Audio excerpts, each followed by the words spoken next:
Hello. And so one of the things I've noticed is that you guys really do try and keep in touch with your fans and stuff, and to the point where like you, Graham and Jer even helped me get into Magic over Twitter, essentially recommending Duels of the Planewalkers and stuff. And so I was wondering, as your fan base has grown over the years, have you found it more difficult to like actually keep in touch with your community like that? No. Well, no. Yeah. I'd say it depends on how you mean it. It's helpful that as our community has grown, so has the ways for us to talk to you, right? I mean, when we started, it was our forums, and that was it. And then Actually, our community had to harass us in the blog comments to yeah. add a forum, and we were like, Right. really? Do we need one? Yeah. And then Twitter came along, and Facebook came along, and we started coming to these cons. Not in that order. Not in that order, but whatever. I mean, it's definitely, I think it has gotten harder. I mean, there are just more of you. It's gotten harder to get involved in a meaningful way on the forums, which is, it's sad for me because I'd like to be. I try to post as often as I can, but it's not nearly as often as I'd like to. But Twitter, I love for that, because with emails, it's much more of a time investment, and I don't have much time. But if someone's just like, on Twitter, like, hey, this question, I can be like, well, this answer. And I do try to respond to everybody, so, yeah, and it's a lot easier. Like, I mean, I feel much the same way about Twitter. It puts me in touch with anybody and everybody. I mean, you're welcome to send me an ad message, and I will probably, I will definitely see it, and I'll probably reply to it, because I love to just, like, talk to people on the internet. And I have just, ever since there's been a forum, it's been my personal habit to pretty much have a tab open with Loading Ready Run forums at all times, whether I'm at work or at home or playing Warcraft or whatever it is, I've got the forum open.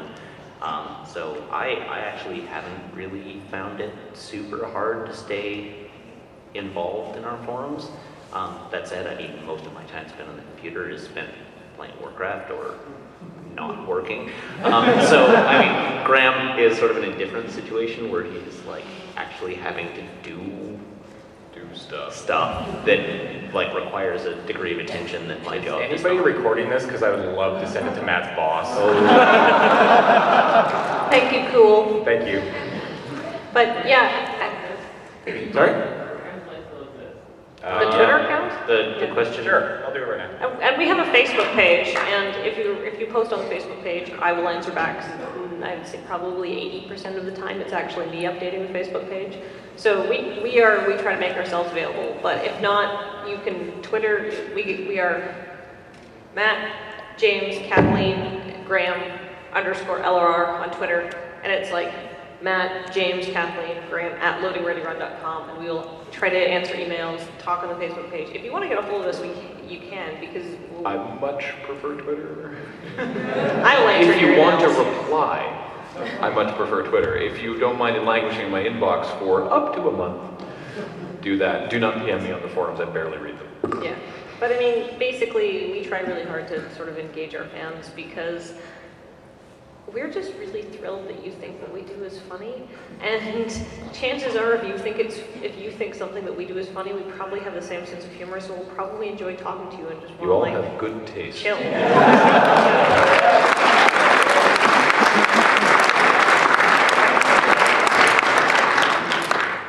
All right, posted to Graham's life. Which is James. You still have Matt fake Twitter Rat? account for the goings on in my life. Yes, but you killed him, so I can't really do much. 3 of them. So, okay. Yes, thank you for the question. Okay, so wait. So before you start, it's nearly 11, which is fine. No, that's fine. That's fine. No, I'm not going to cut you guys off. Don't worry. But if we're going to do that thing, we should do that thing to make sure that we get it done. Oh, Yes. okay. With the camera. So, them as who are in line, we will answer your questions. I don't know if you want to like take a seat there or It shouldn't take long, right? be cool. Yeah, it shouldn't take long. It'll be really quick. But okay, what this is a cutaway for Monday's Loading Ready Run video. The rest of which I have here in Final Cut. Yeah.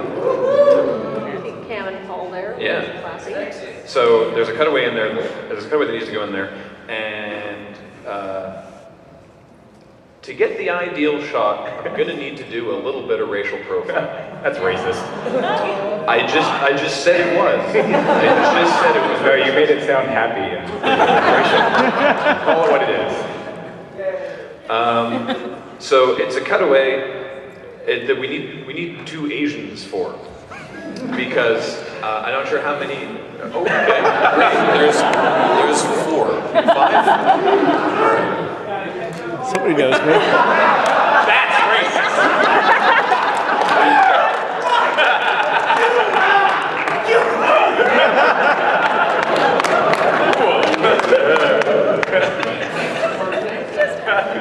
This panel's gonna be good.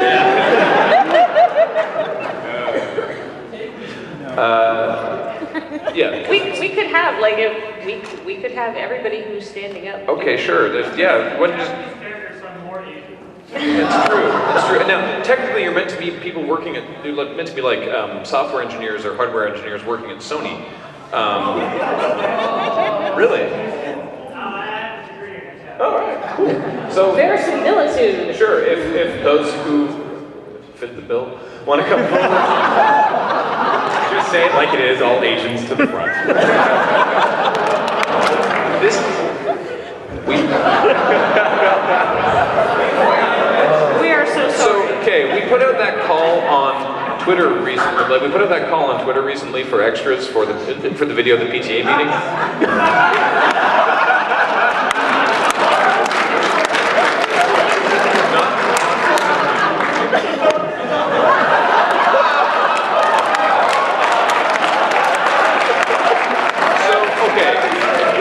I'm so sorry to South Asia. We shot our video. We shot our video of the PTA meeting a while ago, and so we put out a call on Twitter being like, "Hey, can people please show up? Like, we need some extras." A bunch of people showed up, but you can't do that with, "Hey, could some Asians show up?" And some of the people who showed up for the PTA meeting were Asian, but we didn't know them, and it was sort of like how do you bridge that? As we've all just experienced, poorly. So, Here. no, it's fine. We have a. Well, don't, because I'm going to live edit it into the video and show the video. Oh, Yeah. exciting. Exactly. So no, you don't get to know what's going on yet. Yeah, sure, it's crumpled, but... Does anybody have a Not just a blank piece of paper. It doesn't have to be blank. Just something with a. Okay. Oh, here we go. Okay. Can you give me the chart? No. Okay. All right. So this is they're considering the future of PlayStation. Thank you. I'm free casting. Wait, it's like with you? Okay, grab that.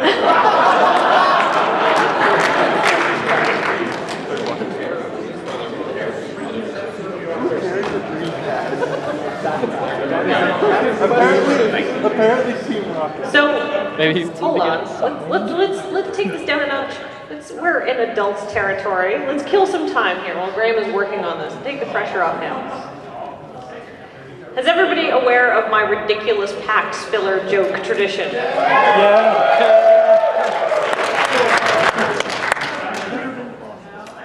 Did anybody, okay, I guess I heard a couple of like, from the audience, but basically last year at PAX East, Graham was having some really technical issues trying to get the videos to play, and we were like killing time, and we just basically ran out of stuff to do. So I racked the back of my brain, I was like, oh no, and I came up with a joke, and I will tell you this joke now. I'm actually really shitty at telling jokes. Could you turn the other lights up just so it's a little brighter in here? You can take them back down afterwards. Alex is giving me the don't tell this joke sign. It's not actually that good, so I'm not going to build up your expectations too much, but this is my time-filling joke. That's the opposite.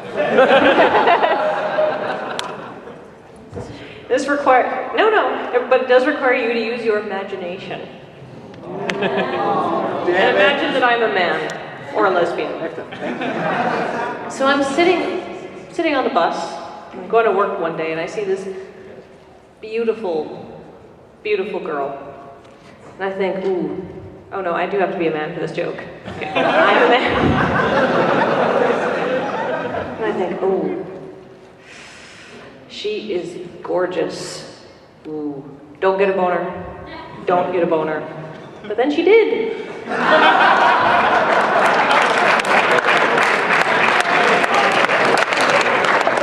that's my one dirty joke. I'm the only one left on stage, so more time filling.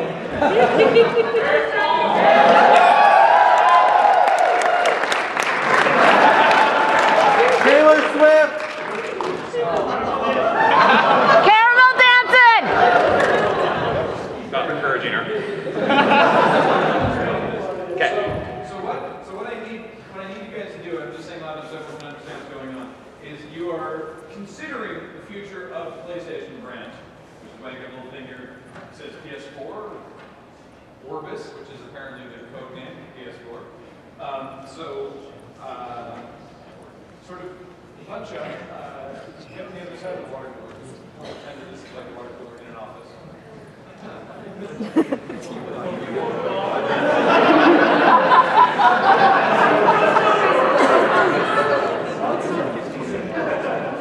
Loading ready run, only the highest quality, best sets, most organized, never done at the last second.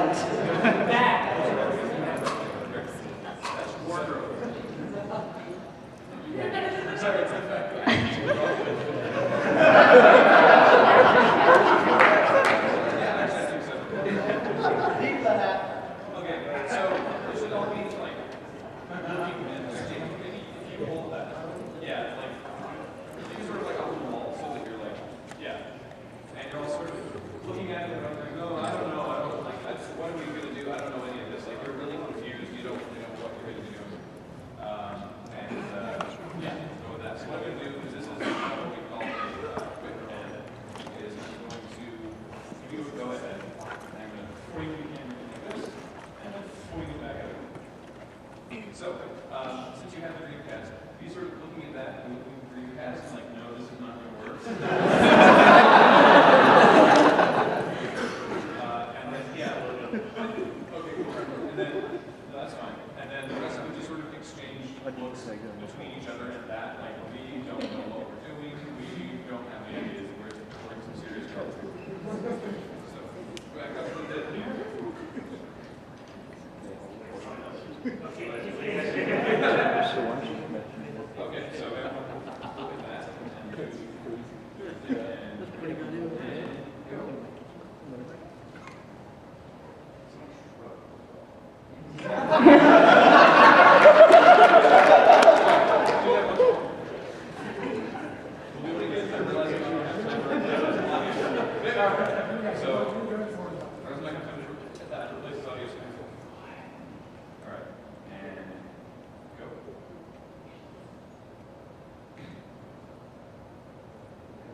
Okay, so after a second or two, definitely do the shrug back and forth.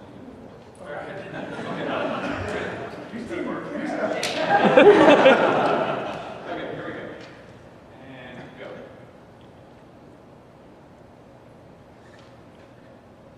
Thank you, Kevin. Awesome.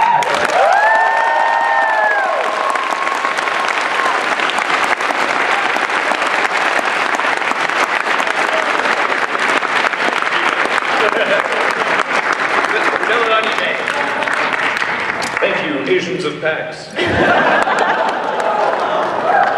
All right, so now we can continue with the questions while I derp around with this. Yes, and everybody who is in that scene, send an email to Kathleen@loadingreadyrun.com. Or write your name down on this piece of paper so we can credit Yes, take After your the name. panel, Yes, come see us. yes, and Or tell when us your you name leave. so we can credit you. Yeah. And now Graham will edit this video live, and we will answer more questions while he's working. Hi guys, I really want to say thank you for bringing us Feed Dump because I was a big fan of the Fail House.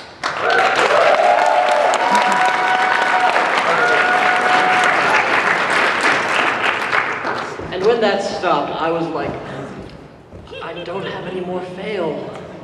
But yes, thank you. I'm really glad you brought Feed Dump to us. I wanted to ask, how do you find this? I mean, I've looked on NPR, CNN, well, they don't have a funny news section. Where, Graham? Yeah, I subscribe. Oh, hey.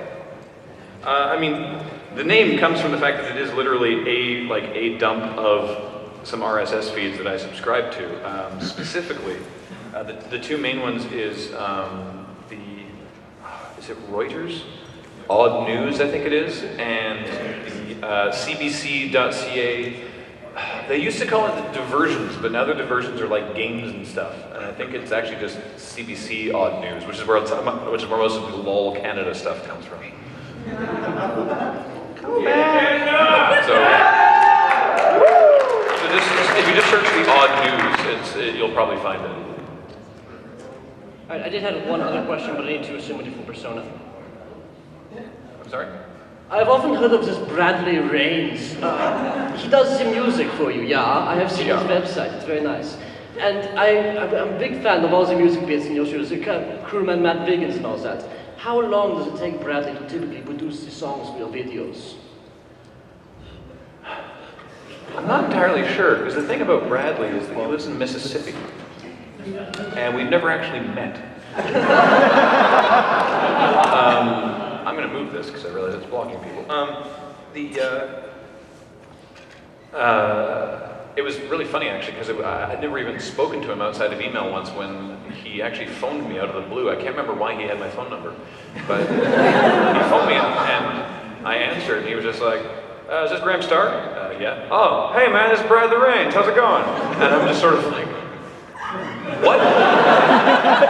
Because, you know, I've only ever communicated with him over email, so I just sort of, I never applied an accent to anything that he said. Turns out he's actually trained as a bluegrass musician, if you'd believe it, and doing like chiptunes and electronic stuff is like way outside his comfort zone, which is astounding because he knocks it out at the fucking park.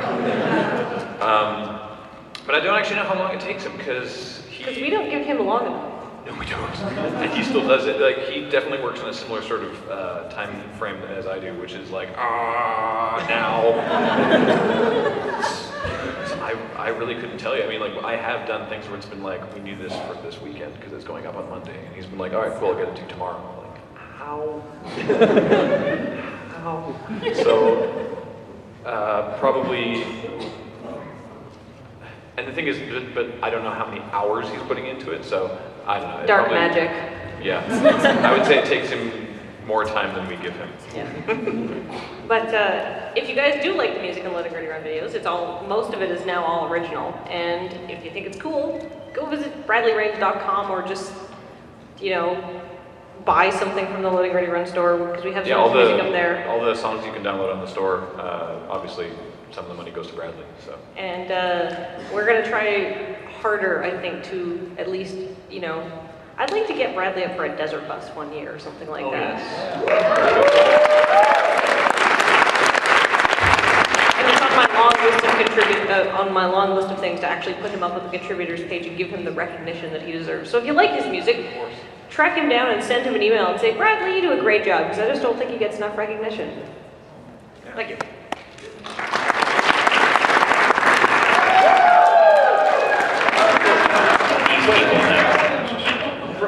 So Canada, really? Yeah. What's up with Canada? Compared to the US, most of it.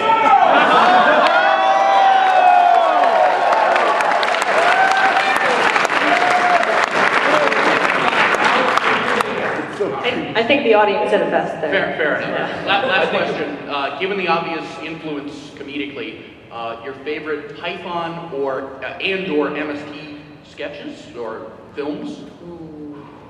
Left or right?